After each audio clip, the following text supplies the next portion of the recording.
Good afternoon, everyone. Lovely to have your attendance. I'm going to introduce our wonderful MC for the panel on parenting, health of children and health of parents. It's actually about the relationships. So Kes Wickham St George is our wonderful MC, and she is an artist and author extraordinaire. So we welcome Kes to the stage, and she's going to introduce our panel. Thank you so much.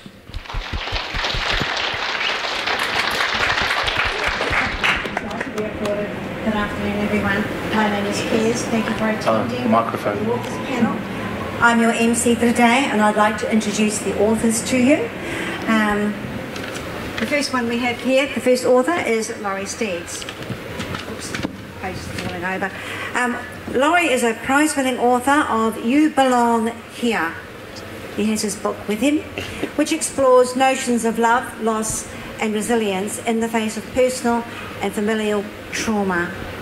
Our next author is Dr. Elizabeth Green, who wrote Parenting is Forever. Dr. Green wrote about the complexities of raising children in this digital busy world. We must admit it's gone crazy with the kids. Our third lady is Kate Keisler. She's the founder of Calm and Connected 214, providing practical information on the ability to be calm and take participation and be connected. And our last author, hope I'm not in the way here, is George Helou. He's a best-selling author of The Untold Story of Ella, The Hidden Story of Cinderella. He's the founder of EP7 and Powered for Purpose in 7 Steps. Now I'd like to ask our first author, Laurie, to tell me, Laurie, what inspires you to write and to deliver what you do? Sure. Thank you for coming. So my name's Laurie Steed. I'm from a family of 4 children, and each of us was sort of bathed in storytelling from a very young age. So my eldest brother wrote a series of crime chapbooks called the Victor Drago series when he was 7, and used all of us as actors on the front pages of the covers and things like that. And my mother's an actress, and my other brother's a graffiti artist, and my sister's a blues musician. And so I was born from creative stock, but I took my time about that because I was trying to be the sensible brother, the one who'd do the study and go through degrees and things like that. And then there was a point in my mid-20s when I'd sort of achieved what I wanted to achieve in that space, but I was deeply unhappy, and I was trying to work out why that would be. And so I chose to write and see what would come out. It turned out a lot came out, so I've written 200 stories and 4 full-length manuscripts, and I kept coming back to this idea of families, and specifically what it was about a family when it wasn't quite working and what might be getting in the way of that. So in 2010, I started work on You Belong Here, which is about a family that breaks up and how the kids interact with each other in the wake of a parental breakup and take on parental roles. So You Belong Here starts in 1972, and it's about Jen and Stephen meeting and a few secrets they keep from each other that come out at about the point when the third child is about 7 years old. His name's Jay. So then Jay, Alex and Emily have to sort of reconfigure in the face of their father no longer being around and their mother being incredibly busy trying to work and trying to raise 3 kids. I guess the reason why I write this stuff is that I see it all around. I see it in the world, and I also, having come up from Perth, and I grew up in a suburb called Mount Lawley, there was intense trauma around a certain period when I was about 13 or 14, which was in the newspapers and affected a lot of families that I knew. And so while at first this book was called You Don't Belong Here, and it felt very much an alienating sort of chip on my shoulder grudge kind of book, what I found in writing it was that I was actually part of a very lucky family. I wasn't one of the families in the news. I wasn't the kid that got heavy into drugs or anything like that. I'd somehow found a community of mums and dads and people outside of the parental structure who would feed back into my mother's world because she was so busy. And so I still wanted to think a little bit more, I guess, about what it means to be lucky and how one can make sense of what's happened to oneself and move on from that and get into a more positive mindset.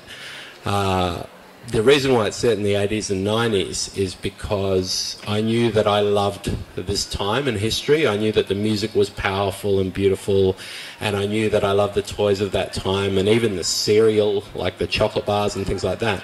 And so I think it was a clever way to get around feeling...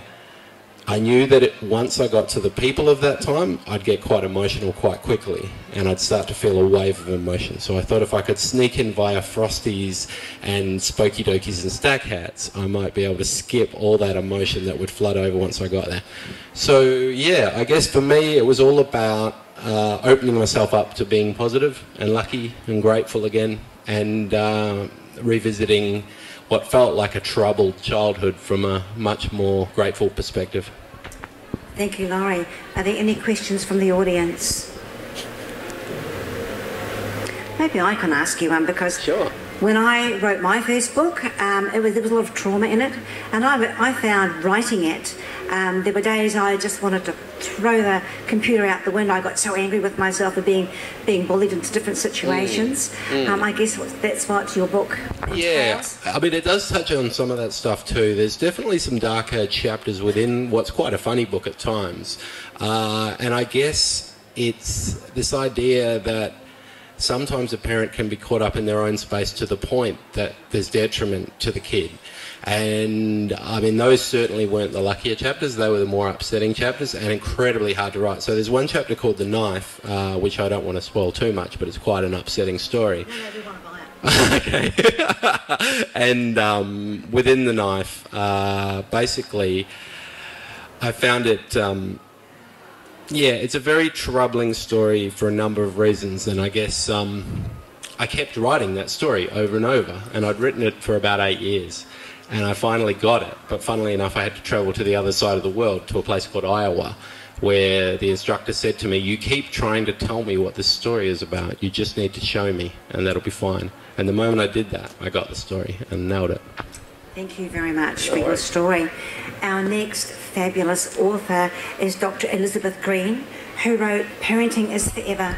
Dr. Green wrote about the complexities of raising children in this digital busy world. And I must admit, I'm very interested, because I was at the doctor's the other day, and every child from phone user to, say, older person was on their phone, and I was the only one not using the phone. Good on you. And I was trying to talk to my husband, who had his head in the phone, and I thought, why is the world so uninteresting that I cannot chat to another person? Finally, I found someone to talk to, and I was very happy. Dr. Green, please. Well, thank you for inviting me here, and it's lovely to sort of be part of this. I wrote my book when children couldn't tell me what they did for fun anymore, and I think that was the trigger, because the world had changed. So as much as my book is medical and a little bit neuropsychiatric, meaning complex things, it's also just about normal child development and a reassurance that sometimes things do go wrong, but mostly they go right. So I did it with the unique hat of a parent and a paediatrician, because not many people can do that. It was a little bit tricky, because as a parent I feel quite ordinary, and I'm very much an okay parent, but I've discovered that no one's perfect, so I'm probably okay. And I sort of learnt too a lot from my daughters as they were growing up, and from the lovely children that I work with, that you really need trust. I think that's the most important thing as a parent and as a professional. An adolescent, a child, they have to trust you. And that means no sharenting, which in a busy, anxious digital world is really, really important. I think we have to respect the rights of our children and teenagers not to be posting things without their permission. As a paediatrician, I do know a lot about children, and they teach me a lot more. I mean, I'm really struggling now that I'm sort of getting a little bit older to stay cool, if you like, and to work out what is cool. So I'm doing lots of words in my texts, like, totally, mint, sweet to my teenage daughters who think it's really try hard. But I have got a new word for them they love, which I'm actually doing a young adult manuscript at the moment, so I'm bringing this word in. So this is a sneak preview. Met. I thought this is really good. So if that's a really bad word and I've used it incorrectly, please let me know. But met's sort of great, awesome, fantastic. So we'll just sort of watch that space. Kids are stressed and I see them every day, NAPLAN, ulnar. That sense of belonging is just so important. I think that would be the most important thing. So I'm very interested to have a read of Laurie's book. And just the trauma. And I think one thing as a medical person I can add is developmental trauma. It incorporates everything. It's not just sexual or physical. It's also emotional. And what people don't appreciate, emotional trauma can be the most devastating for a child. And I don't think we understand that. Lots of kids really just go through life sort of seeing it as a bit of a chore, and we've got to, as adults, make it more fun for them. So I often find that parents will blame electronic screens, blame the digital world for their problems, and I keep saying, really, screen management is part of parenting now. It's just something that you have to step up to. And I think, forget the time stuff, it really stresses kids out. Screens are part of life. So if you happen to have little Bill Gates in a clone in your house, he's going to be, or, you know, Belinda Gates, or Melinda, you're going to have them working on their screens for 10 hours a day, 12 hours a day. That might actually be okay. What it's about is the balance. Can your child or your grandchild cope with the balance? Can they have play, outside time, talk time and screen time? And you have to teach young kids to self-regulate and actually manage their screen time rather than parents telling them what to do, because ultimately screens are part of their life. The other thing that I've sort of tried to do in my book is just about looking at parenting tips, I suppose, as a medical perspective, and I really think the hot tips are be kind. We just don't have enough kindness. Be kind, be compassionate, be reflective. That means don't be an angry parent that's overreactive. Just listen to your child, watch them, speak less. I think that's sort of the important thing, and to take life a step at a time. So I suppose if I had to summarise the heart and soul of my book, it would be there's complexity there, but it goes across the ages and stages because parenting is transgenerational. My mum's 80 and she loves my book.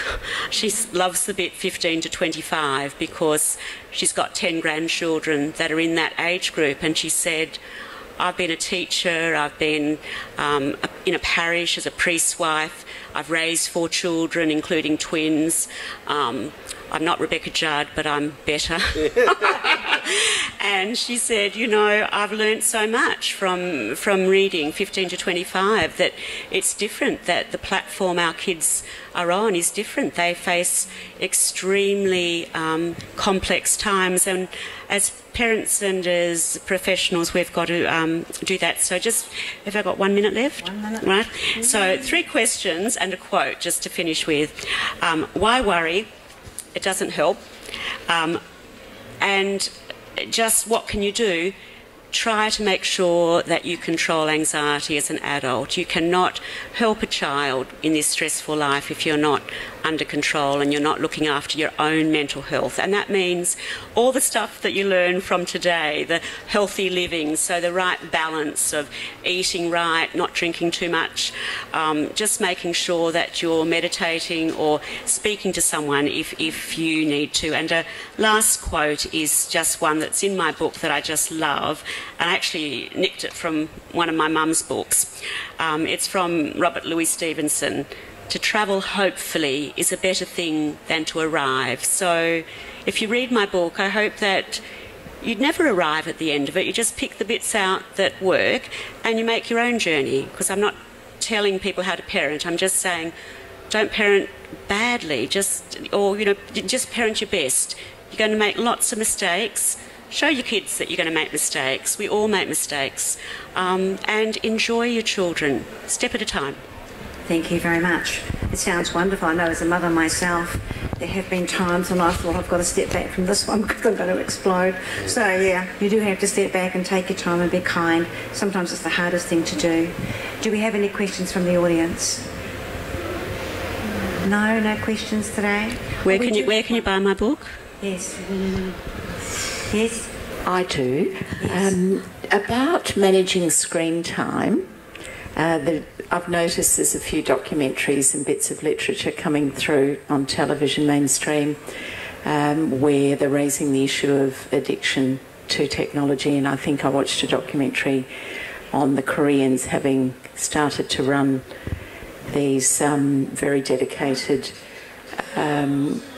months away in the mountains in the snow, where the parents hand the children over and they have all technology removed from them, and it's like a big detox. It's like a drug detox.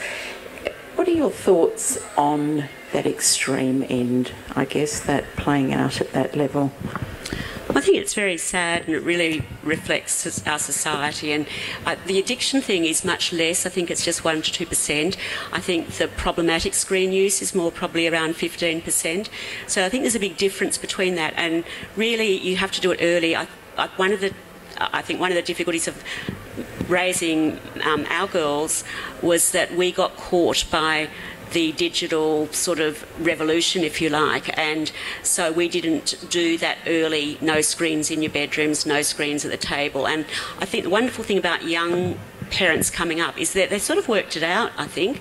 And just as a little example where I don't think it's going to be as problematic, except in kids who've got that tendency, and is that I spoke to a 9-year-old boy and I said to him, you know, what happens at your house about screen time? And he said, we self-regulate.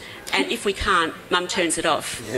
So I just thought that was really good. So I think it's about nailing it early. If we don't do it early, we're going to get addiction. It is problematic. There are kids that have seizures. There are kids that don't actually leave the room. They don't eat. They don't drink. They just become reclusive. They won't go to school. And I think that's an extremely extreme form of problematic screen use. But I think that happens with everything, doesn't it? Kids on smoking weed at home and parents don't know, or they've got ecstasy or whatever, or they're drinking alcohol and sneaking out the house. I mean, it's about knowing your child from when they're little. Thank you very much. No more questions? Yes, we do have a question. Yes. My question is, like, I'm dealing with my grandchildren now, and their anxiety levels seem much higher because they have access to the information. But Grandma, this could happen. And I said, get with the real world. But they have got the statistics to back up.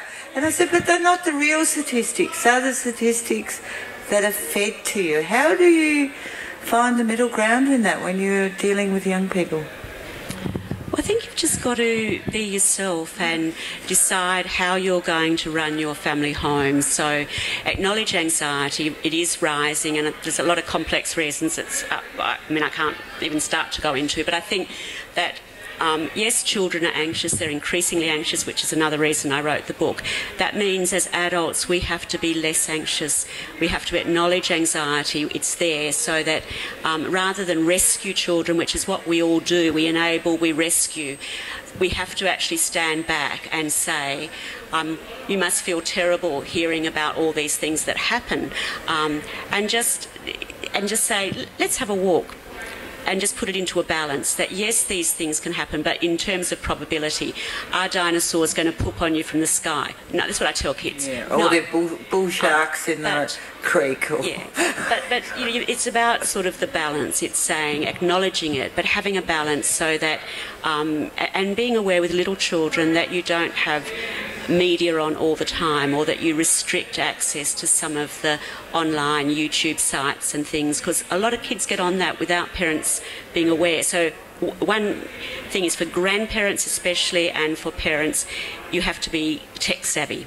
You have to keep up with your grandkids and your children. Great answer. Thank you very much. Our next lady, who is not an author, but Kate Keisler, founder of Calm and Connected, providing practical information on the ability to become and take participation and be connected.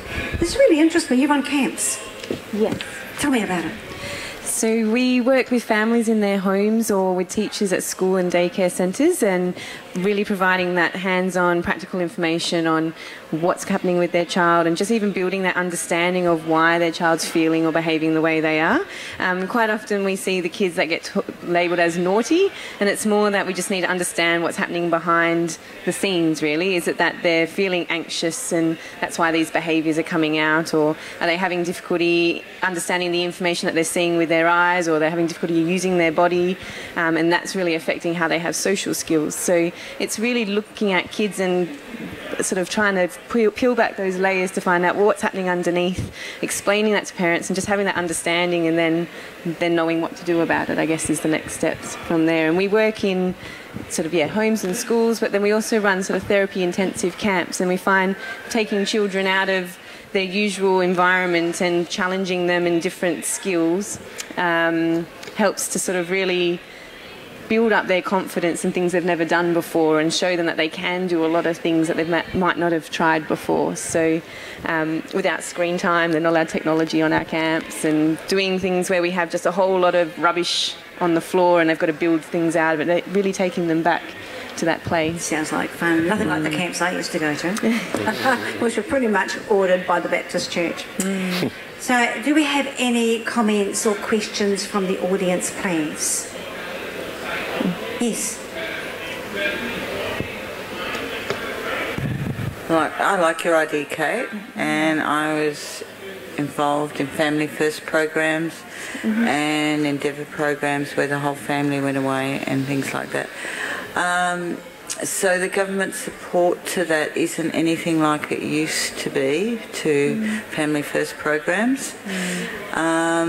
Is there a reason, like there's a great need for your style of camp, is there any way we can encourage more people to take part in these sort of adventures? Because it's more resorts now for families, not spaces where families can go and work on fun as well as learning. Yeah, and there's a lot of great organisations, grassroots organisations, who are doing a lot of work around play and using handmade toys and trying to make it a lot more accessible for families. We've managed to be quite creative with funding in terms of using some disability funding, mental health, and I think a lot of these kids fit in between different sectors. So we might have a child with autism who also has anxiety, and then because they've got a disability and mental health, they don't necessarily fit in either. So sometimes we can actually pool a few different areas together to create funding. We've found local councils have actually been amazing. We've had quite a few kids get grants through local councils and come, or we've had a few kids as part of building into their therapy to be able to come is actually creating something that they can then use as fundraising and selling and building up their social skills through ventures like that. So yeah, managed to be quite creative in the way we've pulled it together, and which gives it a purpose for the child, and they've got that empowerment that they've actually then been the one that's created this opportunity for themselves. So. Thank you, Kate. Anyone else with a question? No? Okay, so let's go on to our last but not the least author, George Helou, best-selling author of The Untold Story of Ella, The Hidden Story of Cinderella, and founder of EP7, Power for Purpose in 7 Steps. George, tell us about your book. Hi. So it's actually called Cinderella's Secrets, The Untold Story of Ella. And I have an 11-year-old daughter, and when she was 4, maybe 5, I was reading her bedtime story, the classic story, Cinderella. And as I was about to read it to her, I realised, hang on a minute, I know this story, and I know what I'm about to immerse my child with. If you're bullied, be really nice. If they keep bullying you, continue to be nice. Just kill them with kindness, right? And then, if nothing works, if your kindness, your servitude, your enslavement doesn't work, that's okay. Because a woman with a magic wand is going to come and save the day. And the prince will take care of the rest. And I went, I can't go there for my daughter. I can't make her fantasize about being saved. So I thought to myself, what am I going to do? And, you know, I backed myself being pretty creative here, so I thought maybe I can spin it. Maybe I can play around with the story while I'm sharing it with her. So I thought to myself, how can I see a version of this story where Cinderella's strong, where she was powerful? Now, when your brain looks for something, something strange happened. I started to see that there were elements in this classic story that was telling a different story. A story where she actually reinvented herself, where she went through her own personal transformation, and that allowed her to get to the ball, and that the fairy godmother was a powerful metaphor of what's within her, how her realizations can come to help her see that the way she was being wasn't getting her where she wanted to go. And that facilitation, I was able to push the hidden story up and reveal her inner dialogue so that she transformed herself. So I was shocked because I thought, geez, here I was thinking I had to make up an angle, but it seems like our classic fairy tales seem to be encoded. So I rewrote it to let that encoded story come up.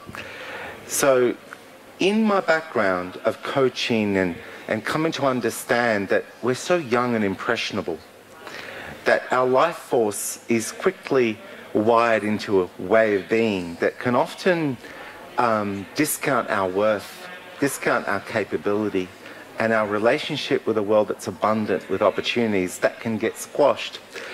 And we're all a work in progress trying to undo all these assumptions in our society that shuts down our ability to be empowered for our purpose. So coming from that work, understanding that from being so young and impressionable and all this work that we're doing to help each other appreciate that we've drawn assumptions that are out of context, that have robbed us from our dignity and our empowerment, that what's come from that is, if we allow our children not to lose the truth of their worthiness, if we create an environment while they're young to keep them connected and developing with that capability that's there, they are bio-engineered to be extraordinary. If we can do our best, knowing that we're not perfect, we're that work in progress too, you know, there's a lot we can do, but how we choose to be is more powerful than what we're doing, because if we're at peace, if we connect with them with love and patience for their mistakes, if we hold that space because we've decided to give it to ourselves as well, then I guess we're doing our best for our children. And so this story is the first book in a Once Upon a View series that I'm planning to write, so I'll just keep decoding fairy tales. That's the mission. Thank you very much. Are there any questions for the audience? Hello, I do have a question. I have a question for all the panellists, actually.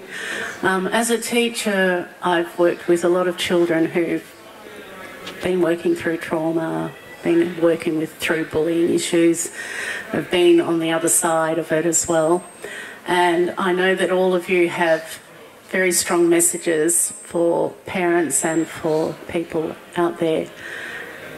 My question is, what impact, and do you have a story to share about the feedback you've had from the message that you're putting out there, like a success story that you could share with us all?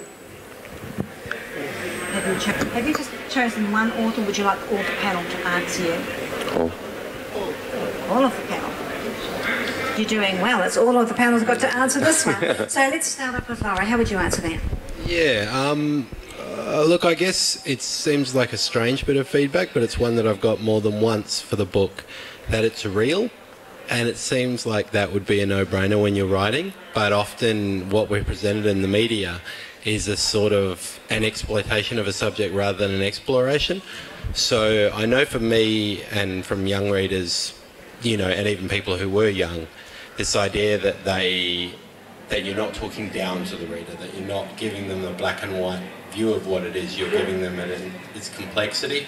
really opens up understanding. And I know with my writing it's always been about feeling the truth as much as thinking it. So yeah, that was a big win for me, because 8 years is a long time to be working on one book. Dr. Green.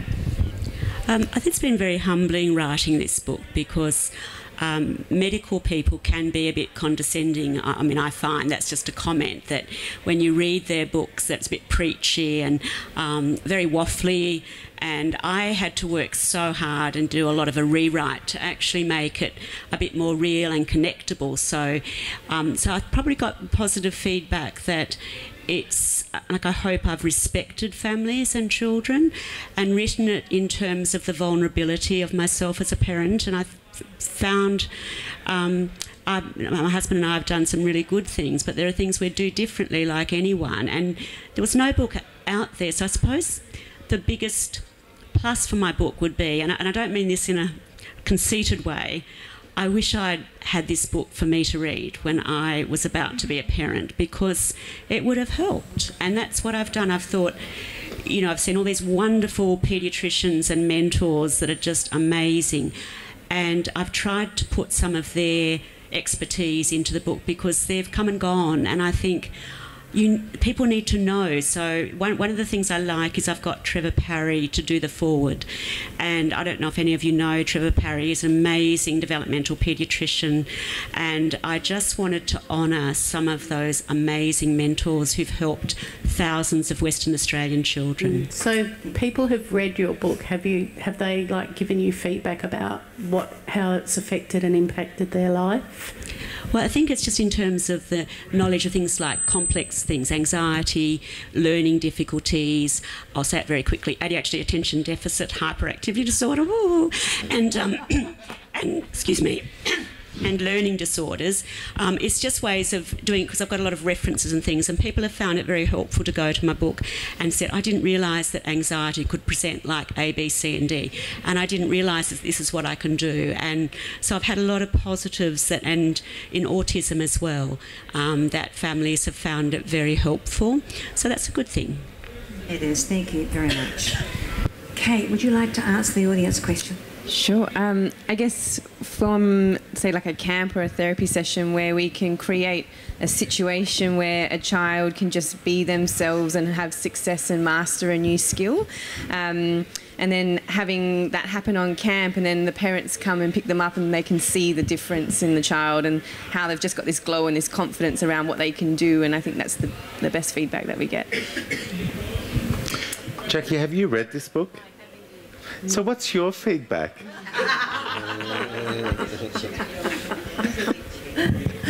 Hi, George. That's cheating. I have read the book, and what I've most appreciated was you don't realise how empty a fairy tale is until you read George's book, because what he's done is he's coloured and he's brought to life the characters in the book and very cleverly woven the backstory to Cinderella and the family and the situation and the journey that Cinderella goes on. And we really meet her as a person, and what she's thinking and feeling comes across, and I think that's the power of your book, George, what I found. But and it was very powerful, and it impacted, it stayed with me, so that tells me that it had a really strong message. But what my question was really getting at is the feedback, like from other people who, you know, that comes back to you. You know, when people get the book, they've read the book, how has it impacted on their life? Like, is it changing people's lives? Yes. So I have a story where one of the ladies, I think she was 57. This lady's met the Queen twice. And she was allowing a man to bully her. And she's 57, she's got her own business. And she read the book, and she said to me, George, after I finished reading your book, I just felt so comfortable to assert myself with this man. And he was so shocked. He had no power over me all of a sudden. And that's what I wanted to hear. Like, that's the feedback. To me, it's like when someone decides to see much deeper into what's really going on, and that they are powerful and they're allowed to be treated with respect. And then they see someone, but they see their insecurity. They see they come in from a place where they're pushing from a place of fear, not from a place of authority. The authority is a very thin veil, yeah? And so the book was showing that the stepmother, the stepsisters were insecure, were struggling, and were being bullies because of their own insecurity. So when that became her awareness, she wasn't easily intimidated anymore, and it allowed her to be very different. I want to read the book. Thank you, panel. Is there any more questions from the audience? Yes. I'm a lazy old grandma now, and I have to have them all on my phone. Are they all online, or do I all have to get hard copies? Sure. Are you all online? Yeah, I'm on Amazon, and obviously you can get it through Booktopia and things like that. E-book or hard copy? Either. Yeah, either's available. Elizabeth? My book's available through parentingisforever.com and also UWAP and Amazon Dimmick's Book Depository. Just if you look online, it'll come up. Okay. Kate, you haven't written a book But not yet? Kindle. Haven't got a book, but we've got all our workshops are online. Yes, great. And I've already decided you are writing the book. It's coming. It has to come with all this great experience of what you're achieving.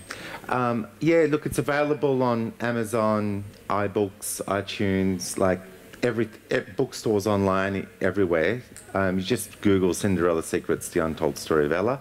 And it's also narrated beautifully by Joe Vaness on Audible. So, yeah. Yeah. A lot easier to listen to, isn't it? Yeah. And iTunes, yeah. Yeah.